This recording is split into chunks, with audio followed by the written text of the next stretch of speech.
2 সপ্তাহ ধরে চলা তীব্র সরকার বিরোধী বিক্ষোভের মুখে ইরানের ভেঙে পড়া অর্থনীতি সংস্কারের প্রতিশ্রুতি দিয়েছেন president Masoud Pezeshkian.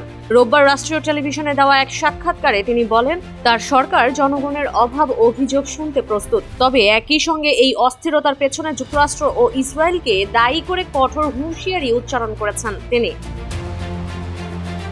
President Pezeshkian বলেন, মানুষের উদ্বেগ দূর করা এবং সমস্যার সমাধান করা সরকারের প্রধান দায়িত্ব, কিন্তু দেশে বিশৃঙ্খলা সৃষ্টি করতে দেওয়া হবে না দাঙ্গাবাজদের। তিনি পরিবারগুলোর প্রতি আহ্বান জানিয়ে বলেন, তারা যেন তাদের সন্তানদের সন্ত্রাসী ও দাঙ্গাবাজদের সঙ্গে জড়িত হতে না দেয়। তার দাবি, পরিকল্পিতভাবে দেশে প্রশিক্ষিত সন্ত্রাসী পাঠিয়েছে শত্রুরা, তবে সাধারণ বিক্ষোভকারী ও সন্ত্রাসীদের আলাদাভাবে দেখছে সরকার। সর্বোচ্চ চেষ্টা করছে জনগণের সমস্যার সমাধানের।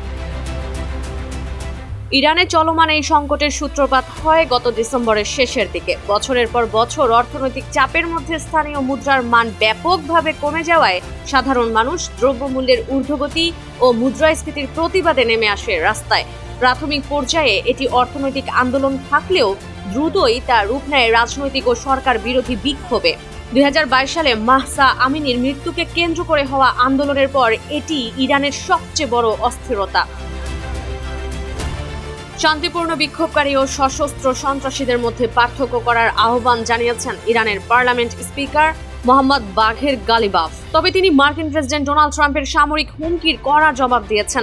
গালিবাফ হুঁশিয়ারি দিয়ে বলেন, যদি ইরানে কোনো হামলা চালানো হয় তবে মধ্যপ্রাচ্যের সমস্ত মার্কিন ঘাঁটি ও জাহাজ ইরানের বৈধ লক্ষ্যবস্তু হবে।